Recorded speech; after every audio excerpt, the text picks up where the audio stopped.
So, Coach Kevin is the real honest guide for entrepreneurs, coaches, and driven individuals tired of fake advice and quick fixes. He helps them cut through the noise to build their own unique path to lasting confidence and authentic growth, proving there are no shortcuts to a life that truly matters. Disclaimer: any of the guidance offered by the podcast host, myself, or the podcast guests is our own guidance. We are not liable for any of the actions the podcast listener decides to do. Kevin, I really appreciate what you're doing, especially getting people, it sounds like getting people more in touch with who they are and through like all this noise. We'd love to like hear a little bit about your story in getting into this work. Like, what got you down this route of really helping people get to a life that truly matters for them, and what was the drive for it for you? You know, it was being a client. I mean, it was being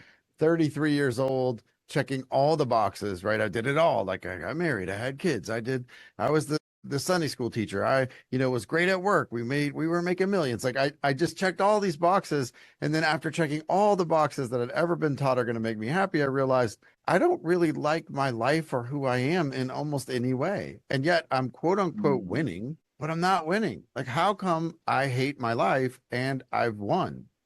And that was just a real stark moment for me. I mean, I can remember it's crazy because when I shaved my head, this is before I had the bald patch. My kids are funny because my youngest son will be like, "Dad, you could grow hair." And then my daughter will say, "Yeah, except for here and here." But I mean, I was 32 years old and I realized like, I got to make a change. Like, I've won. I've done I hit all my goals. Like every goal that I had in life, I had hit. And then I just didn't like my life. It didn't serve me because what ultimately happened is all of my goals were someone else's.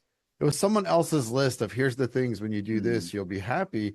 And I remember thinking like, I got to change right now. But what can I really change right now? Not a lot. Like, there's not a lot you can just decide, right? And it changed. And for whatever reason, in that moment, in that bathroom, looking in the mirror, I thought, you know what? I can shave my hair off right now. And every time I see this in the mirror, I'll know like I'm going to make some new rules. Like, I'm making a change, whatever that means for me right now. And so I just did it. Like, I'll never forget my now ex-wife's face. When I walked out, she's like, "What did you do?" I'm like, stuff's going to be different. Like, I'm not doing this anymore. I'm not playing someone else's game anymore. And then, through the course of the way I became a coach was that I found coaching. I went to a lot of programs. I just kept going until I became the coach. And then I was the head coach, and then I ran the program, and then I was running my own program. And I've almost completely rejected social media. At this point, I'm kind of coming back around to the idea that I've got to be out there in the public, but I've just enjoyed coaching, and I've been blessed to be able to find really great entrepreneurial clients to carry me through this over a decade long pursuit. So I've just coached a ton of people and not really paid much attention to the marketing because there's just so much to do. And so for me, like, my journey was, okay, how do I help other people find their path? Like, not the one size fits all, hey, if you do this, then this works. That's so rarely true. It's just so rarely true. And help people figure out, like, what do they want? Like, do they even want the thing they're running for? Like, okay, if this is the quintessential, Lambo picture on YouTube. Do you even want it? Like, I'll never forget the first time I sat in a Lambo Aventador, right? And I was like, oh, this is cool. And I don't fit. Like, my head is on the ceiling, my shoulders, and it's not that I'm overweight. It's just that car was not built for me. I don't fit. I hated it. I was supposed to be really cool, and like all my friends were excited. I hated that. Everything about it was not me, right? So like, then I get into a Land Rover Defender, and I'm like, oh, this is me. Like, this thing was built for big things. Like, this thing was built for rugged terrain. Like, that's who I am. Cool. It's okay if you're the Aventador, but that's just not me. So like, why am I pretending that this is what I want? I don't want this, actually. Here's what I want over here. I want kind of a beat up Defender that's custom so a whole bunch of people can sit in the back, and it's super dirty because we take it out and do things in it. We don't just polish it and take video. Wow. That makes a lot of sense on your journey. You went through the coaching, you were being a coach, and then you went through this journey, and now you're helping many people out there doing it. And yeah, it sounds like you went through a discovery of like what's right for you in terms of like the car. And I love that transition, that sudden change in the moment of shaving your head, That's a very brave one. There's not a lot of physical transformations you can make in 5 minutes or less. That's one of No. them. So if you're looking for a physical transformation that completely alters the way you see yourself and the world sees you in 5 minutes or less, I mean, hey, there's not a whole lot of going back from it. So careful. If you have a lumpy head, you're going to find out right then and right when it's too late. But yeah, I mean, for me, that worked. For me, it was the wake up call.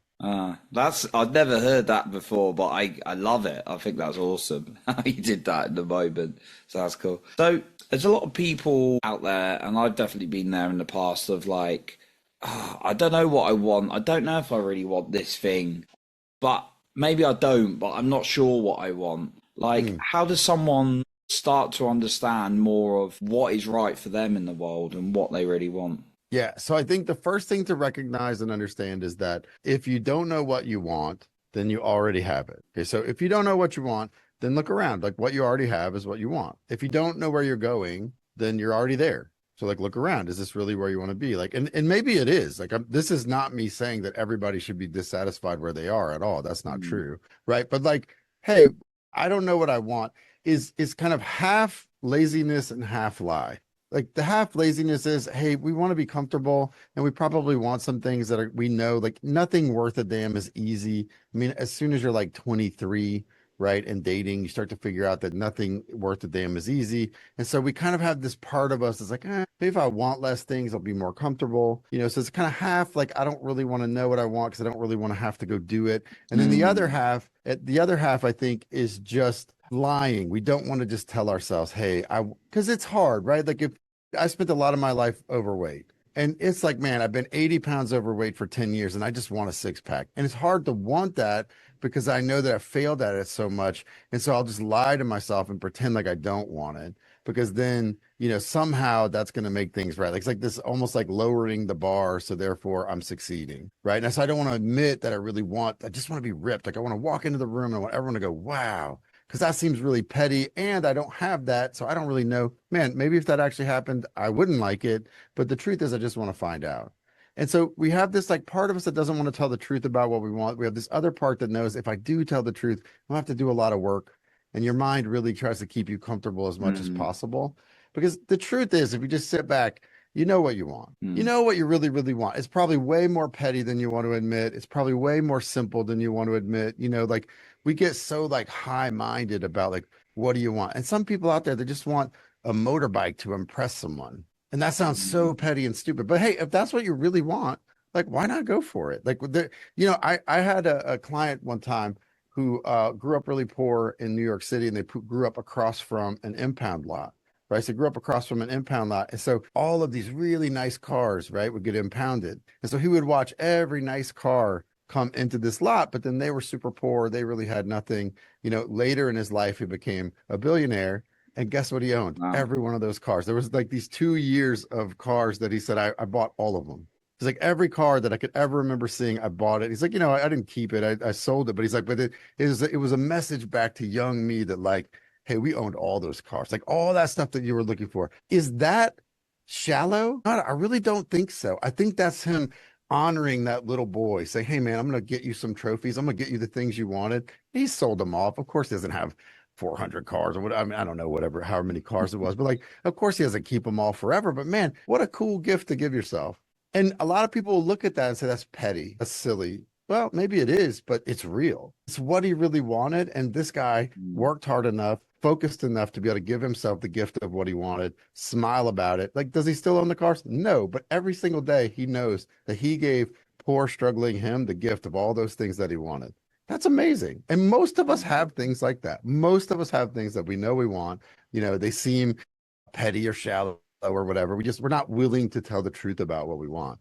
Like So just be honest with it and be honest and not a lot of when we say our what we really want out loud, if we're in a room with ourselves, no one else is there, that's pretty safe. But like right now, if I tell you what I really want, there's a danger, right? Because what are you going to think about me? What is the whole internet going to think about me? And if I say the wrong thing, then so we end up making this crazy social judgment about what we want rather than just saying what we want. Like maybe I just want ice cream, but that's not cool to say. If you're like, hey, what do you want in life? A lot of ice cream. Like that's just ridiculous. If that's really what you want, cool. Right. Like, I mean, it's whatever. being honest with yourself and then developing the ability to be honest with the people around you is cool, especially like if you're married. Man, I hope you can tell that person what you really want, no matter how weird it is, because it's like the one person, like the game is locked. They should be able to see all of you, right? But we don't. We play this weird game of like, I'm not really giving the answer. I'm giving the right answer. I'm giving the answer that I think you won't judge me for, or that I think will get me ahead with you. You know, if I say this, you're going to think that, and then you'll promote me here. I mean, that's silliness. You're not really going to grow there. You're going to grow in some way that somebody else dictated, right? So, I mean, step one, get really honest with yourself. Step two, get clear on the fact that anything worth a damn is hard. So if you really want it, you're going to have to work for it. There's nothing that you want that's easy, right? I just got back from the Philippines. Okay. So in the Philippines is, tropical, super sunny. So guess what's sexy there? White skin. Why? Because it's really hard to have. It's really hard to not get a tan there. Like it's just really hard. So what is the ideal? Someone who doesn't have a tan. Come over to Minnesota in America. What's sexy here? Getting a tan. Why? Because getting a tan is hard. In the Middle Ages, what was sexy? Fat people. Why? Because getting fat was hard. There wasn't enough food. The only people who could get fat were really rich and successful. Fast forward to today, what's sexy? Really skinny. Why? Because being really skinny is hard. We don't realize that the things that we're attracted to are the things that are difficult to do. We're impressed by the person who can do that. Used to be, we'd be impressed with like a karate black belt, but now it's really more of like a jujitsu black belt. Why? Because it's way harder. Like a jujitsu black belt is way beyond. Now, I'm not trying to start a karate jujitsu thing, but there's just a lot of studios that the black belt path, you see like a 12-year-old black belt, right? So it's like, okay, well, that was hard, but maybe not the same. Whatever the hardest thing is, like it used to be boxing and then it was MMA. And then, you can just kind of see we admire these hard things. It's part of who we are as human beings. So admit to yourself that, if you're going to want something hard. It's just period. And the brain can come in, right, or the mind can come in and sort of put in some funny excuses when things get a little bit hard, like, I'm not sure I really want this, or, yeah, maybe it's not for me, right? Well, I mean, your brain is there to protect you, right? Your mind, right, exists to protect you. It's a survival tool. That's what your mind is. It's your mind. Your subconscious is who you are. Like if you were going to point to your mind, everybody points to the same place. Everybody, like, where's your mind? And they'll just do this, right? Everyone. Why? Because that's where your prefrontal cortex is. That's really pretty much like if you had a physical location for your personality and who you are, it's right there. We're pretty accurate, right? If I say though, hey, point to your subconscious mind. Well, then people get really like, oh, maybe they point to their heart, maybe they point to their gut, maybe they point to their groin, maybe they point to their brainstem. But here's the truth of it. Your subconscious mind is every other cell in your body that's not your mind. So you got your mind and you have all the rest of you. What's your mind's job? Your mind's job is to keep you alive and to communicate with other minds, right? So it's got two basic functions, like watch out for threats and then talk to other people, mostly because we're the most likely threat you're going to run into. Other people are the biggest threat on the planet, and we're very aware of that after thousands of years of existing, right? And so can you use that tool to thrive? Yes, but you have to realize that you're using it for something it wasn't intended for. It's meant to keep you alive. It's meant for survival. And if you're not careful, your mind will protect you from your own greatness because your greatness will hurt. Your greatness will seem like failure again and again and again. And your mind will say, this hurts and this looks like it's not going to work. So in order to survive, we should stop. But the truth is, anything that you thrive at, anything that you really succeed at in life, you have to push through some pain. You have to push through some failure. Like even walking, you used to fail at, right? Like, I mean, every single one of us at a point in time in our life didn't know how to walk and didn't know how not to shit on ourselves. We couldn't walk.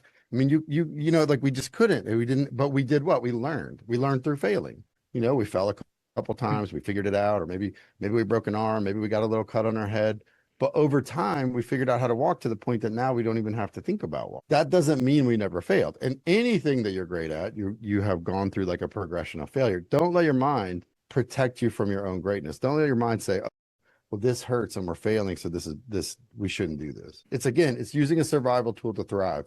And using a tool. Like nobody in the world has ever thought like, I am my hands, right? Like my hands, I know that my hands are tools, but it's because I can put them in front of my face and see them. So it's very easy for me to see this is a part of me that are also tools. Your mind's no different. It's just that it lives behind your eyes. So if you're not careful, you'll mistake yourself for your mind. You'll start to think you are your thoughts. you'll start to think that you are the things that you're thinking, and this couldn't be farther from the truth. This is also a tool that can help you, or it can get in your way, up to you. How you use it. I love that. Kevin, I wanted to touch on our conversation briefly before we started today. And we were talking about, in the background, if you're listening, it's got an awesome hammer, which is we were talking about Thor's hammer, and that Thor's hammer, but some of us try and grab other people's hammers, but we've got our own gifts. I'd love for you to share a little bit about that, Kevin, and your thoughts on having our own gifts and our own tools. So first, I want to shout out, because I learned this lesson from Eddie at Ground Dwellers Jiu-Jitsu in Houston, Texas. So Eddie at Ground Dwellers, I come to Jiu-Jitsu. I decide I'm going to try this. One of my buddies said, hey, look, you're going to love Jiu-Jitsu. I'm a big dude, like over 300 pounds, 6'4". He's like, look, go to Jiu-Jitsu. You're probably going to be the biggest guy there. You don't have to worry about getting hurt or anything. And, at first they're not going to spar with you very much, and you'll love it. Like, I think you'll love the mental challenge of Jiu-Jitsu, right? So I show up to my first day at Jiu-Jitsu. I'm like the sixth biggest guy there, right? And they immediately throw me into sparring before I have any training, because at this gym, they're like, hey, we're going to learn how to really spar. We'll teach you the stuff along the way. So I'm now with a bunch of bigger guys than me who are excited because there's a new guy who they can beat up. Because, if you're a big guy, you don't want to break the little dudes. But if a really big new guy comes in, you're not going to break him. So I just get hammered and hammered and hammered. And eventually I get with someone who's smaller than me, which is like my fifth fight. And they're much smaller than me, like less than half my weight.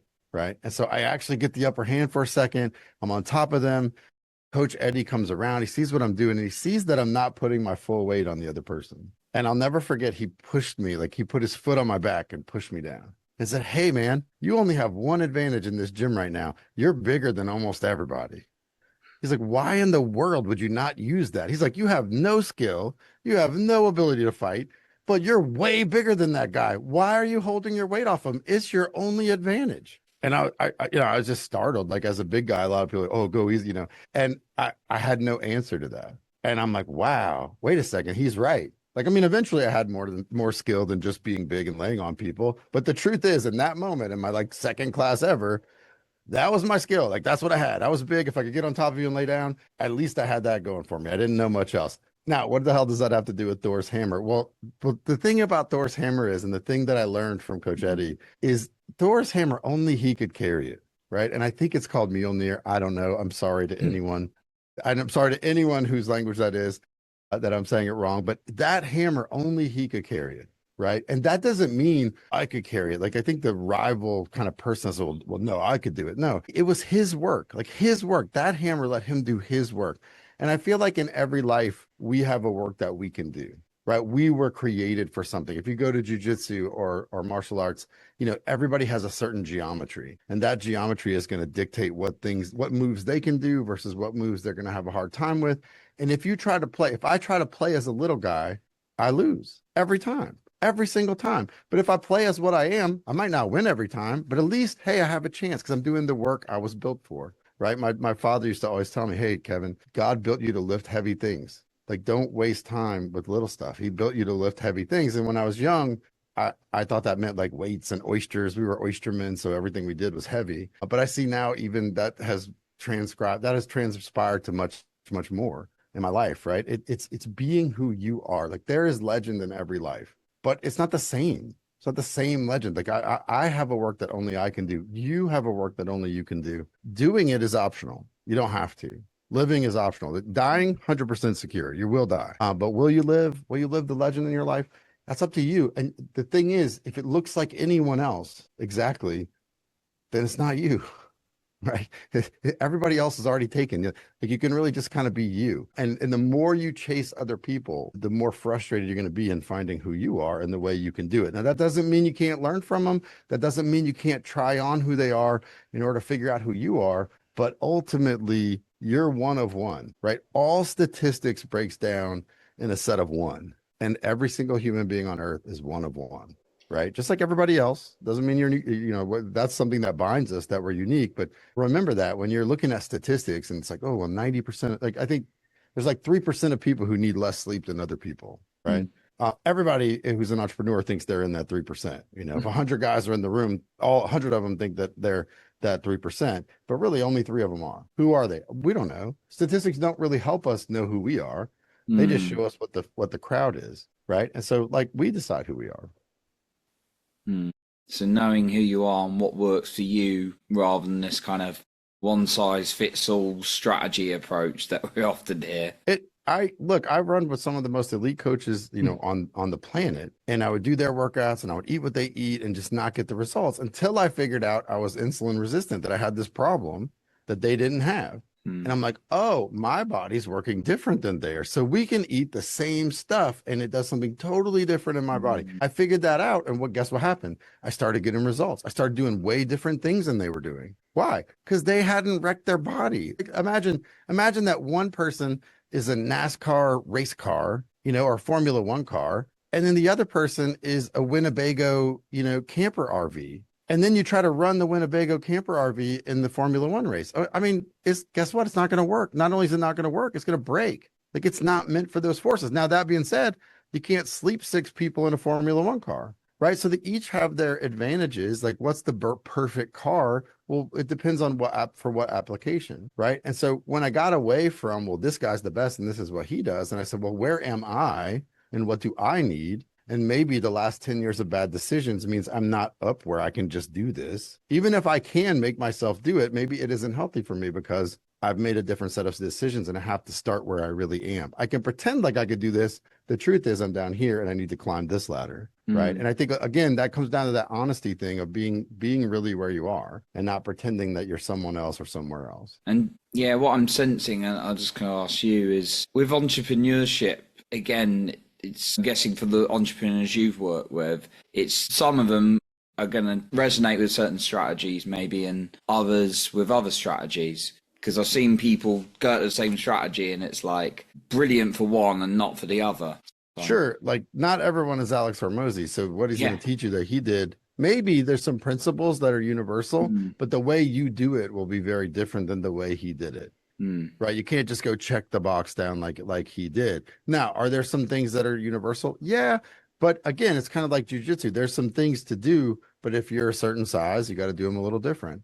And so I think that with entrepreneurs, we like this. Like, jujitsu and entrepreneurship have something in common, is like when you make a mistake, there's immediate feedback, right? If you make a mistake in jujitsu, you're getting choked and you're tapping. You make a mistake in entrepreneurship, the bank account's going down or customers are leaving. I mean, you see it. There's feedback when you make a mistake, right? And I think being able to see that feedback, pivot and say, oh, okay, why did this happen? Is this the way? Because there's entrepreneurs that will get away with stuff that I can't do. I'm someone who pivots very easy. I can pivot to the next decision, pivot to the next decision. I can handle failure at a high level. I don't like it, but I've learned to handle it. Other people can't. Other people are more like, set the plan, let it go. So they better do a lot more planning than me, right? If you're someone who's not going to pivot fast, you got to do a whole lot more planning because things need to work. And the kind of entrepreneur you are will dictate the kind of decisions you're going to make, will dictate the kind of risk you're going to take. I mean, 100%. And I guess it's like also talking about our feedback goes back to the body as well, as an example. When you were talking about like insulin and your body reacting to things, you'll get that feedback soon. I'll never forget, like, insulin sensitivity. When I figured that out, and then all of a sudden everything I did worked for the first time in my life, it felt like, right? It's like, oh my God, everything's working. I found the real issue.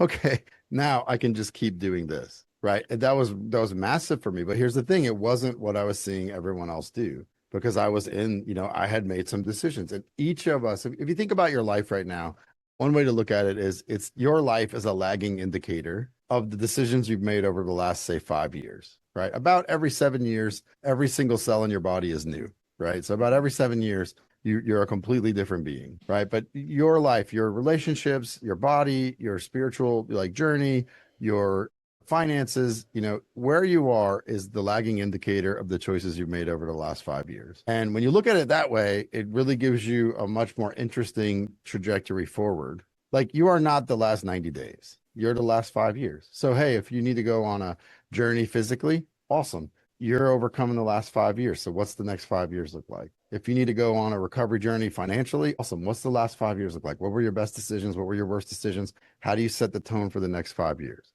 Now, you can do that 90 days at a time, and I would highly recommend that. But let's not pretend we're gonna undo 5 years of damage in 90 days. It's just not going to happen. It's the 5 years of growth takes 5 years. I mean, it's just what it is. Now, 5 years of growth can take 20 years. It can take a lifetime. It can never happen, but you're not going to compress 5 years of life into one hack that you do for 90 days. That's so beyond silly. I think the only reason anyone believes it is because, God, it would be nice. Like, I get it. I understand the allure of it because it would be super great that, like, here's a pill, I take it, and then it's like I didn't make bad decisions for 20 years and everything's great. But that isn't reality. Like, that's not the life we live.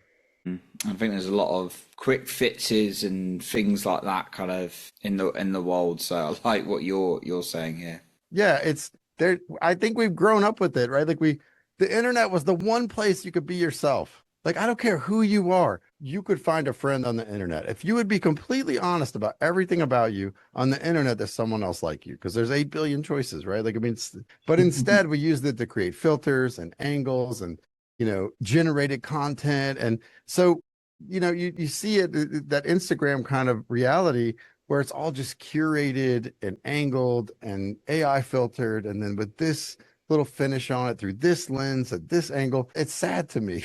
It's because then what happens is we all start comparing ourselves to that lens, and now who's being real anymore? Like, who's really being real? I mean, let's be real. Let's be honest. We're not all going to be the fastest person on earth. We're not all going to be the richest person. In fact, 1 out of 8 billion of us is going to be the number one at any given thing. That doesn't mean that all the rest of human life doesn't have a tremendous value.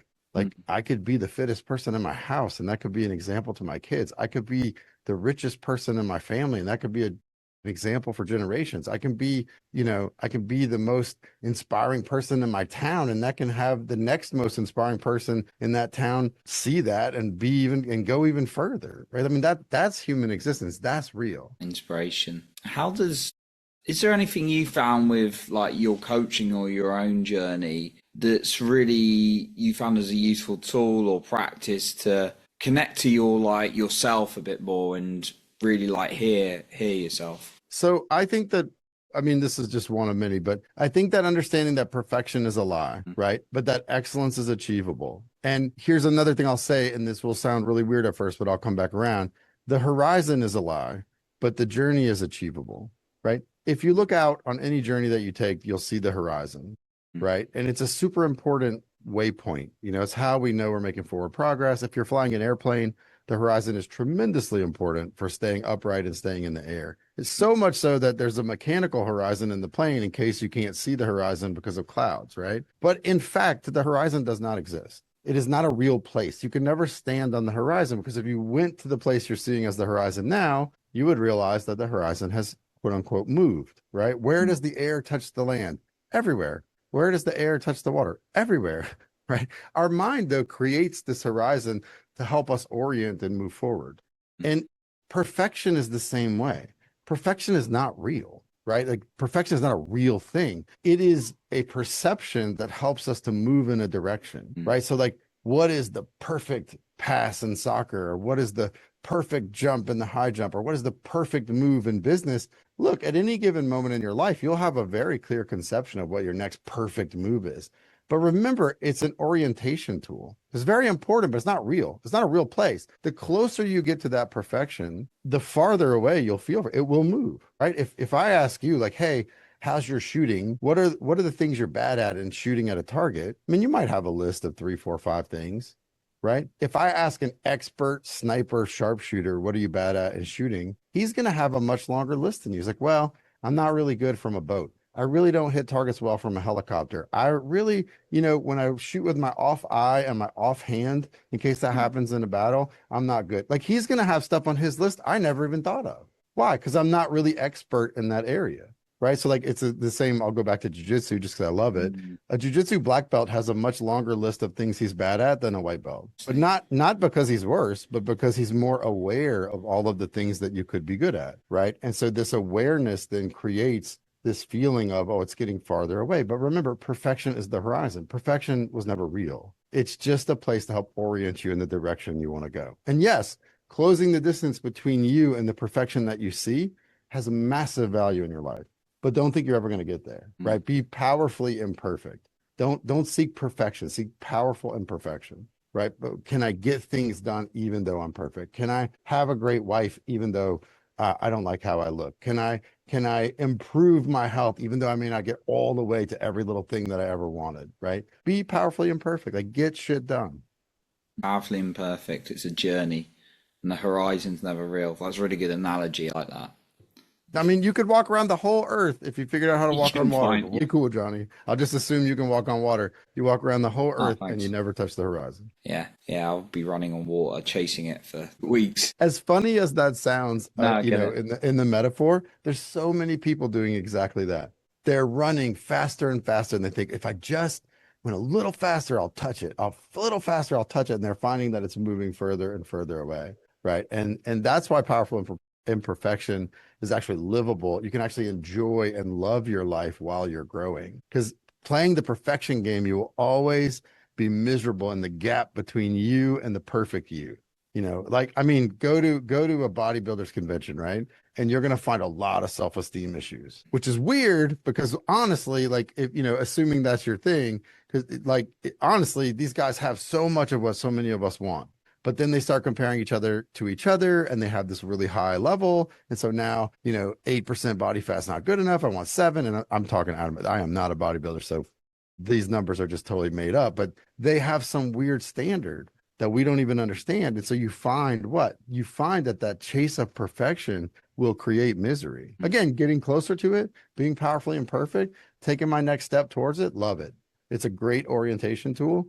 And I can actually love my life if I just say, hey, how much closer am I to the benchmark I set before? Instead of, I want to get and touch the horizon. Hey, you know what? I see that island on the horizon. I want to stand on that island. Cool. And then when you're on that island, awesome. Guess what? There's a new horizon, but it's cool. You can actually say, yeah, I'm on this island. Like I'm right here. Like this is a real place. This is pretty cool. I couldn't have done this 6 months ago. I couldn't have done this a year ago. Right. Like I want to be the world's greatest runner or I want to finish a marathon are very different things. One of them is way less sexy, but way more, it will bring you more joy because you can actually do it and touch it and be there. Mm. Mm. And hey, for some of us, you can be the world's greatest runner. Again, some of us, that's your thing. Go for it. Go for it. I mean, if you see that that's your next step, man, it's nothing. This is not about mediocrity. Because I think a certain kind of coach will say, well, that's bullshit. Like that's just embracing mediocrity. No, it's embracing reality. There are 8 billion people on this earth. Like that's more people than the sperm that you beat to be alive, right? You beat a couple 100 million of your sperm to be the one that became Johnny than I did. But man, 8 billion, you're not going to be number one in everything. There is something that you can be number one in, right? And now whether you find that or not is up to you. But to say, hey man, you need to live powerfully and perfectly because you're not going to hit that perfection is not a capitulation. It is a commitment to excellence within reality. Yeah, makes sense. Kevin, with I found it's really effective to obviously, like yourself, have a coach to support you on the journey of what you're working towards. Guide you, spot some of those blind spots. How could someone from your experience know who the right coach is for them if they're thinking about getting a coach? Number one thing is just try them on, meaning like, hey, if you're resonating with what they're saying, awesome. Then go see if they have maybe they have a program, they have a small program, try it on. See if some of the stuff they said to do works, right? Or talk to them or hire them for a small brief period, see how that goes. The coaching is so important because if you walk into a room of 1,000 people, the only person that you can't see there is yourself, right? And the reason that you see anyone who performs at the highest level in any discipline, I don't care what it is, even being a Buddhist monk, to be the best, guess what? You have mentors and you have people who bring you up. Why? Because there's somebody on the outside who can see you in a way that you never could, right? And so that's what a coach is. A coach is someone who sees what's happening really. A coach is someone who helps you to be honest, or who helps you to see what you can't see. And that's fine, right? It's awesome. But really, you just have to try it on. That's the truth for your own purpose too, is you pick and you try and like, that doesn't taste good. Don't want it. Okay, cool. This is really working. What are the results that you're getting with that person, right? Are you getting tangible results? Is your life actually tangibly better? Meaning I can measure, oh, there's more money in the account, or wow, I'm going on more dates, or okay, my body is really closer to what I want it to look like, or that, whatever the thing is, can you tangibly measure that something's better because of that, right? And anybody who keeps you away from tangibly measuring that is on the kind of the hype train, right? And there's nothing wrong with the hype train. I get it. Like I'll listen to some motivational stuff to get me pumped up before I have something really big to do. But at the end of the day, your real results are, I wanted to be in Georgia. I started in Texas. I wanted to be in Georgia. Did I make it? Am I in Georgia? It's not, oh, I went 100 miles. Great. Well, who cares? If you wanted to cross the Pacific Ocean, made 100 miles, that's not across the Pacific Ocean, right? Like, and so it's, hey, what are the results I'm really getting? Not just progress, but like, what are the actual results? And if you have a coach who worships progress, you're in trouble. Right now, that doesn't mean to get across the Pacific Ocean, you'll have many milestones to accomplish, but hey, those milestones are real things. And have you really gotten there? Again, it's not just about, well, you're closer. Well, I mean, who cares if you're closer? So I don't know if I answered your question, but I think what for me, when you're talking about trying things on again, because I know a lot of people can have the question, oh, but what if it doesn't work? Or like, I've got to be certain I make the right decision and that kind of thing, right? who's certain they made the right decision, man? I mean, liars, like whoever says they were certain they made the right decision about almost anything, I mean, you can see it in retrospect. I mean, I can see like right now, man, I married the right woman, right? I can 100% see it now. But when we first started, could you say, well, that's objectively the best decision you ever made in your life? I don't know. Like, I think that's silly. I think you're worth the investment. I think you're worth trying it on. And if it doesn't work, great, move on. You've still learned something. You're like, oh, that doesn't work for me. Like people say this all the time. Well, how do I know? Should I pick, Taekwondo, or should I pick, jujitsu, or should I pick, go to them, like have the experience. Like what teaches you is the doing, not the thinking about it, not the, if you want to learn to kiss someone, kiss someone. Don't read a book about kissing someone. Like you're not going to get very good at it that way. I like that. That's a good example. Yeah, trying it on, and you'll find out what doesn't work for you as you move forward. Because I think we can get caught into that overthinking and I've got to get the right thing and all that kind of thing. So yeah, what can I do? What can I pick that I could be successful at every step along the way until I really hit the peak of that thing without any failure? Well, let me just let you down. Nothing. There's nothing in life you can do that with. Like absolutely nothing. I have a wonderful marriage. I'm an incredible father. I love my kids, and I made every mistake, and I made all the problems. Like there's nothing that you can do that's great that you don't fail at. Right? It's just nothing. Like it just doesn't exist. I wish it was. I wish you could just play every sport and only win, and nobody ever scored against you. And man, what a boring life, first off. But even if you could, like look around. Who has that story? No one, because that is so far out of the realm of reality. Here's the fun part. They don't even make movies like that because no one would want to watch them because they're so far out of reality. Like even in the movies, the hero's got to go through some hardship or we don't care.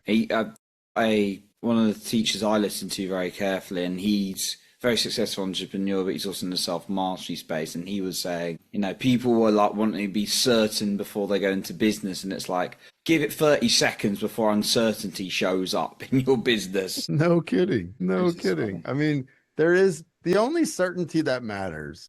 And this is from Marcus Aurelius, not from me, but the only certainty that matters is I'm certain that I'll stick with it, that I'll figure it out. That's it. All external certainty is hubris. Like all external certainty. Because look, like whoever your partner is, like maybe you've been married for 10 years, like that person can die tomorrow.